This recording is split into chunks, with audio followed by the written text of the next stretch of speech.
First of all, congratulations. I'm doing well myself, but congratulations. I am really impressed. I know that you were struggling quite a bit when you were taking the classes. I was going through those email threads also that we exchanged. But I'm really glad, yeah. I mean, it all finally culminated in a 6:45. I got to know that from there that if I'm focusing properly, then I can get like 765 and more than that. And the good thing is, I was able to complete all the session on time, all the Amazing. questions. So, Ghanshyam, before we talk about the exam, I'm actually curious to know about the journey that led up to the exam. Because, exam is basically that one final point where everything that you've prepared comes together and you're able to get a score. But more than the exam, like in the last months, especially after the classes get over, before the classes, what were you struggling with? I joined classes with a hope to get Ace in English mainly. Verbal was my weak point. Okay, as I already discussed with you as well. Okay, verbal was my weak point. I couldn't able to solve any question, and if I was able to solve at least one question out of like 100 questions, that was taking around 10 minutes. One question, it was taking a lot of time.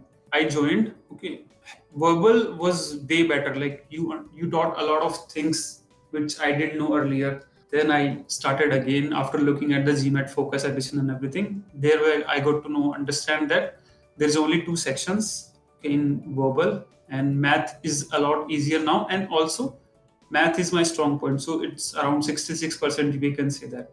So basically, sitting down and solving a decent number of questions in a trot actually helped. And were you spending good amount of time on those questions, or were you rushing to check the solutions? I was kind of rushing sometime. My strategy was simple, not to focus on those questions. Let's focus on easy and medium first. Let's get those questions right. So I focused on it, and that's the reason I got the confidence. Like, let's say hard questions are not a lot of hard questions. You won't face a lot of hard questions In the exam, in the exam. So let's get easy questions right. That strategy helped me a lot. That must have helped you with confidence, I'm sure.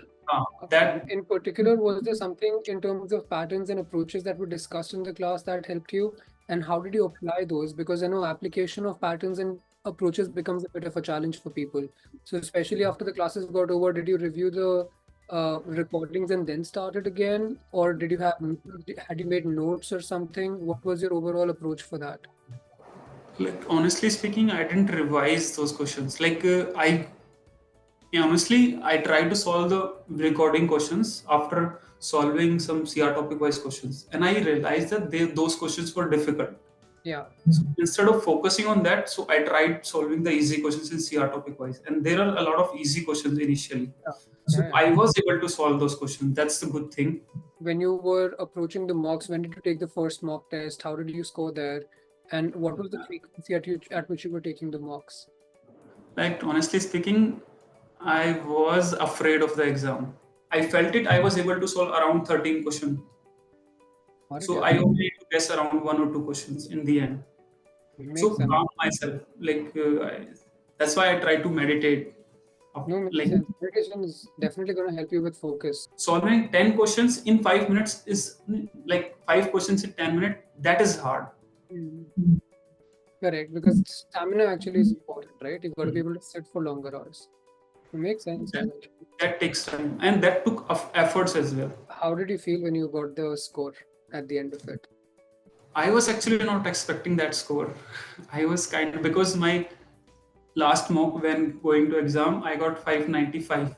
So I was I thought I'll try my best not to get better than that. And I got 645. So I was happy. It was amazing catching up with you. Thank you so much for walking me through your journey. There are a few takeaways that I have here, which I'm sure other people will also find helpful, because mostly people who join us are exceptionally weak in verbal. So we are trying to always, whenever I'm getting on a call with someone, I'm just trying to understand what all things did you do that helped you to be able to get to a score of a 80th percentile, 90th percentile, 99th percentile. And in your case, I think the fact that you did so many questions in a bunch, you sat down even when you actually got a low score and figured out what is it that you're missing. It is exactly the kind of skill that GMAT wants you to build. GMAT wants you to build the skill of strategy, right? It can't be just brute force. We're just solving questions, but you also have to use strategy. You have to understand exactly what your weaknesses, your pitfalls are, and find a way to overcome them. I'm really glad that you did and ended up scoring definitely a decent score. And actually you help a lot here. And in this process I really appreciate whatever, like, your teaching strategy and everything. I really love those strategies. Your content is actually organized and everything. That helped a lot as well. Thanks, Like Ghanshyam. I couldn't have, I don't think I was able to get this score without you, especially in verbal. Hmm. I couldn't think, I couldn't even imagine.